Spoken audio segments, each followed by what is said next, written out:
السلام علیکم ورحمۃ اللہ وبرکاتہ۔ اللہم صلی علی سیدنا محمد وعلی آل سیدنا محمد وبارک وسلم۔ عزیزان گرامی، ڈپریشن، انزائٹی، غم، مایوسی سے نکلنے کا علاج۔ فی زمانہ ہر کوئی ڈپریشن میں ہے، تو دکھوں سے بچاؤ، دکھوں سے بچاؤ کہ اذکار، وظائف اور نبوی نسخے قرآن مجید فرقان حمید میں ہے، سورہ بقرہ، بسم اللہ الرحمن الرحیم۔ وَلَنَبْلُوَنَّكُمْ بِشَيْءٍ مِّنَ الْخَوْفِ وَالْجُوعِ وَنَقْصٍ مِّنَ الْأَمْوَالِ وَالْأَنفُسِ وَالثَّمَرَاتِ وَبَشِّرِ الصَّابِرِينَ۔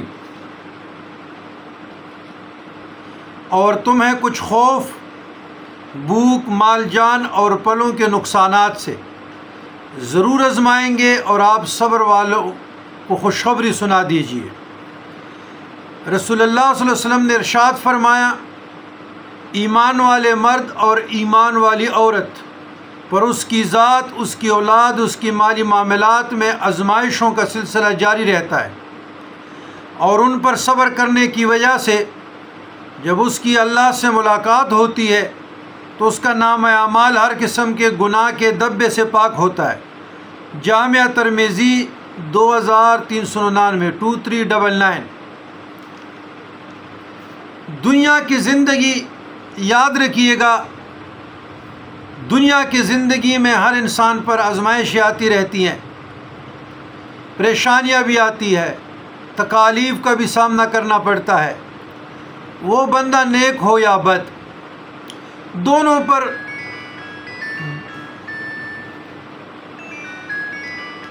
دونوں پر گاہے گاہے مصائب اور تکالیف اور آزمائش آتی رہتی ہیں، اور اس کی وجہ یہ کہ دنیا آزمائش کدہ ہے، آزمائش کی جگہ ہے، یہاں ہر شخص کو آزمایا جاتا ہے، کسی کو دکھ دے کر آزمایا جاتا ہے، کسی کو سکھ دے کر۔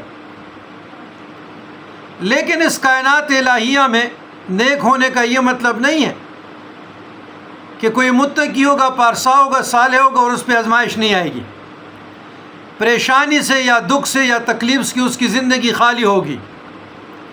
اس کائنات الہیہ میں تو انبیاء علیہ السلام بھی محفوظ نہیں رہے۔ قرآن مجید فرقان حمید کے جب ہم مطالعہ کرتے ہیں، تفکر و تدبر سے پڑھتے، غور سے، تو کتنی تکلیفوں سے، تکالیف سے، مشکلات سے، آزمائش ان کی زندگیاں بری پڑی ہیں۔ تو یہاں پہ ایک بات سمجھنے والی کے لیے ضروری ہے کہ اللہ تبارک و تعالیٰ نے تاجدار کائنات صلی اللہ علیہ وسلم کے ذریعے، قرآن اور سنت کے ذریعے پریشانیوں، تکالیف اور آزمائشوں سے بچنے کی طریقے بتائے ہیں، تعلیم کیے ہیں۔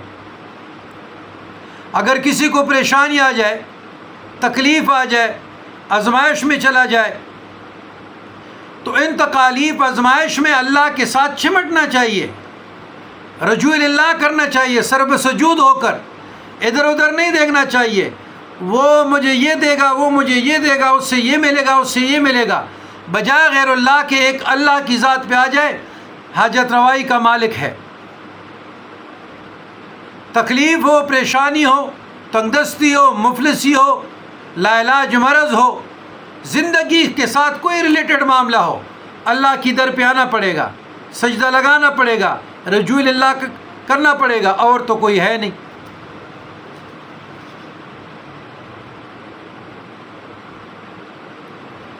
لیکن یاد رکھیے گا، آزمائش، پریشانیاں، تکلیفوں میں، تنگ دستی، مفلسوں میں بعض لوگ، سارے تو نہیں، بعض لوگ دو طرح کے طریقوں سے خطرناک ہو جاتے، گمراہ ہو جاتے، گناہ کے مرتکب ہو جاتے ہیں۔ ایک بے صبری جلد بازی، ہتھیلی پر سرسوں جمانا، اور ایک شرک کا ارتکاب کر جاتے ہیں۔ شرک کی قسمیں ہیں۔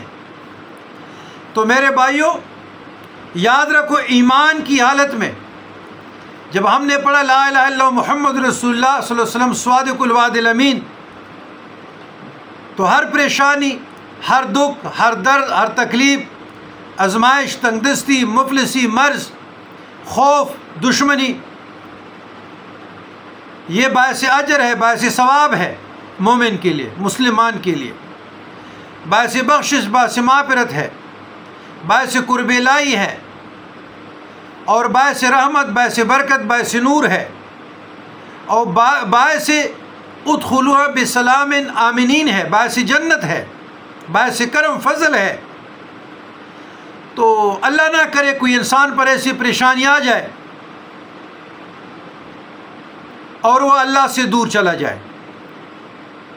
تو یاد رکھیے گا، تعلیمات مصطفیٰ سے آراستہ ہونا چاہیے، قرآن اور سنت پہ عمل پیرا ہونا چاہیے، تعلیمات صوفیہ کرام پر عمل پیرا ہونا چاہیے، اللہ سے ہمیشہ خیر کی طلبگار ہونا چاہیے، خیر کی امید رکھے، خیر کی طلب رکھے، اور دونوں جہانوں کی سعادت مندی کا ذریعہ ہے۔ کامیابی اور کامرانی تمہارا مقدر چومے گا۔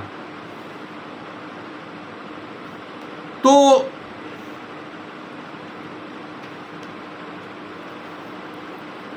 ابن قیم نے رحم اللہ نے مدارج السالکین میں فرماتے ہیں کہ ذہن کی سکون کے لیے،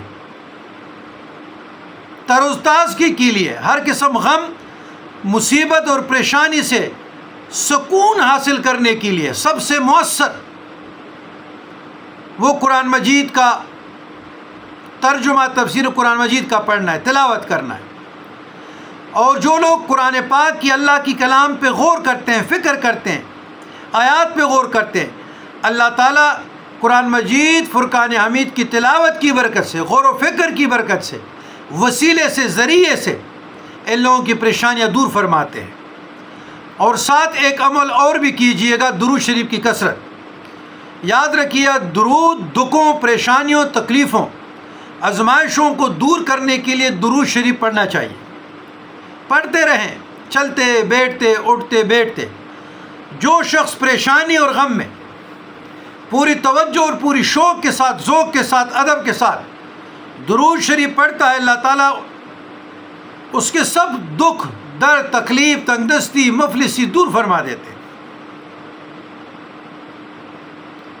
یاد رکھیے گا، بعض لوگوں نے عجیب قسم کے درود بنائے ہیں، تو بجائے اس کے جو قرآن اور حدیث میں جو درود آئے ہیں، اگر اس پر عمل پیرا ہو جائے تو وہ سب سے بہتر ہے، افضل ہے۔ اور درود تو ہے، باقی بھی افضل ہے۔ نماز والا درود ابراہیمی بھی افضل ہے، صلی اللہ علیہ وآلہ وسلم بھی افضل ہے، صلی اللہ علیہ وسلم بھی افضل ہے، صلی اللہ علیہ النبی الامی یہ بھی افضل ہے، اللہم صلی علی محمد وعلی آل محمد بھی افضل ہے، اللہم صلی علی محمد النبی الامی وآلہ وسلم تسلیمہ یہ بھی افضل ہے۔ جو بھی درود آپ پڑھیں، انشاءاللہ دکھ اور پریشانیوں سے نجات کے لیے قرآن مجید کی تلاوت اور درود پاک کی کثرت اسم اعظم کی تاثیر رکھتی ہے۔